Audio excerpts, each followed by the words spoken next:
Terima kasih rakan kita Muammar dan Mahirah. Assalamualaikum warahmatullahi wabarakatuh. Terima kasih sudah bagi mengikuti lintas langsung dari daerah Belait pada pagi ini. Dan seperti biasa kita akan mengungsikan beberapa acara dan juga kegiatan yang berlangsung di daerah Belait dan juga menyaksikan satu bahan visual yang telah disediakan oleh rakan tugas kita. Alhamdulillah keadaan cuaca di daerah Belait pada pagi ini agak mendung dan beberapa kawasan jalan raya masih lagi dalam keadaan basah sebagaimana pada awal subuh tadi di daerah Belait hujan. Demikian apa yang kita harapkan dan juga turut mendoakan apa juga urusan dan juga aktiviti yang bakal diadakan pada hari ini berjalan dengan lancarnya. Kalau ada ingin saya bacakan beberapa acara dan juga makluman mengenai dengan pemotongan sementara bekalan elektrik akan berlaku di sekitar daerah Belait yang mana pada 6 hari bulan Februari 2021 iaitu hari Sabtu jam 8.30 pagi. Pemotongan sementara bekalan elektrik akan berlaku di kawasan Simpang 32, Simpang 38, Simpang 44 dan Simpang 50 Jalan Parak Penaga disebabkan oleh kerja-kerja pemeliharaan transformer di stesen kecil elektrik nombor 3 Jalan Parak Penaga.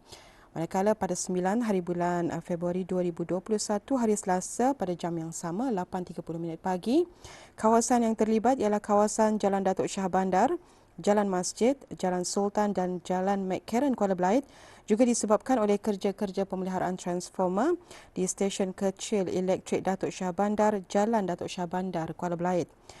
Manakala satu aktiviti kempen derma darah anjuran Perpustakaan Dewan Bahasa dan Pustaka Kampung Pandan Kuala Belait dengan kerjasama Hospital Suri Seri Begawan Kuala Belait akan diadakan pada hari Ahad 7 hari bulan Februari 2021 bermula jam 9 pagi sehingga jam 3 petang.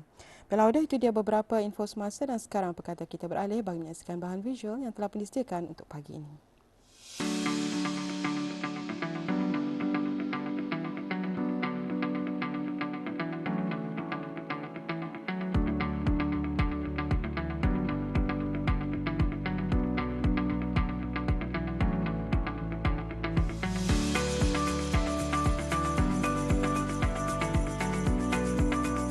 Tidak dinafikan, pandemik yang melanda dunia ketika ini telah menghadkan pergerakan dan pada waktu yang sama memberi masa yang banyak diluangkan di rumah. Lantaran itu, banyak hobi dan trend baru muncul di kalangan masyarakat. Salah satunya adalah hobi memelihara tanaman hias di rumah. Jenis tanaman terbaru yang menjadi trend pencinta bunga adalah tanaman keladi. Tanaman dengan nama ilmiah Caladium ini adalah jenis tumbuhan yang berasal dari Brazil yang memiliki corak indah yang memikat banyak orang. Tidak dinafikan ketika ini, bunga keladi telah menjadi kegemaran bagi pencinta bunga terutama di kalangan wanita. Tidak jelas dan pasti bagaimana pokok bunga keladi secara tiba-tiba menjadi buruan pengumpul bunga. Selain terdapat di halaman dan perkarangan rumah, pokok bunga keladi juga banyak tumbuh secara liar di dalam hutan. Terdapat puluhan malah ratusan jenis pokok keladi dan terbahagi dua bentuk berbeza, iaitu jenis daun lebar menyerupai bentuk hati dan daun yang cenderung lebih runcing. Sejak akhir-akhir ini, permintaan terhadap pokok keladi semakin meningkat disebabkan kuasa tular di media sosial. Bagi setengah orang, kesempatan yang ada ini membawa keuntungan dari hasil menjual pokok bunga keladi. Salah seorang penggemar bunga, Dayangku Nur Hafizah binti Pengiran Hanifiah beserta ibu dan bapanya juga penggemar bunga tular ini.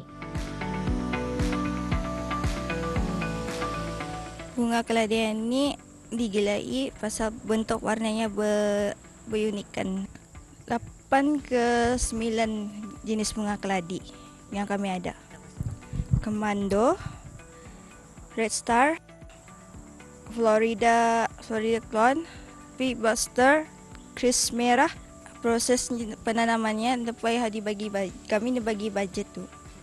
Disiram sama air hujan, itu saja. Pokok keladi adalah tanaman yang tumbuh di lingkungan yang lembap dan cenderung basah. Sementara itu, ayahnya Pengiran Hanifiah bin Pengiran Ali Omar turut berkongsi cara semaian bunga keladi hutan yang tumbuh di lereng bukit di kawasan rumah beliau. Okay, di sini ada proses penyemaian bunga keladi ya. Okay. Di sini ada dua jenis penyemaian. Satu bentuk ubi, ini ubi ni ya. Dan satu lagi jenis batang. Okey. Proses penyemaiannya macam mana? Anda kira kontena apa saja yang kita pakai. Yang penting tanah tu memang tanah asli yang ada di sini, di kawasan yang ia tumbuh tu.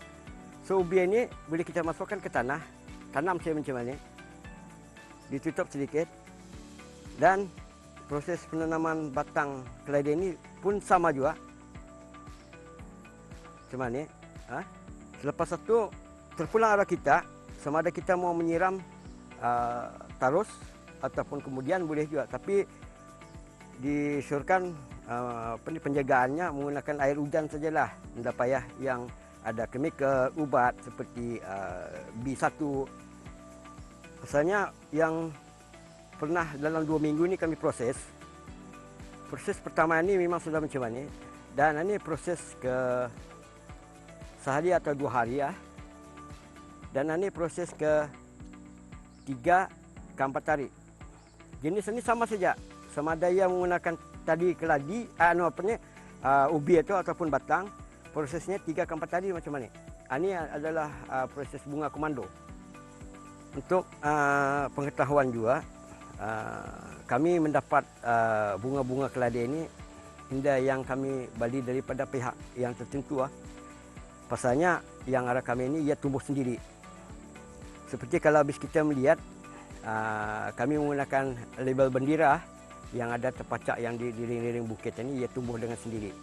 So macam sekiranya label pink ada maknanya, label hijau tu ada maknanya, label merah yang ada maknanya. Macam itu. Jadi senang kami protect juga bunga keladi tersebut. Bentuk daun dari keladi ini sangat unik dan menarik, seperti petuk hati menjadikan rebutan orang masa kini.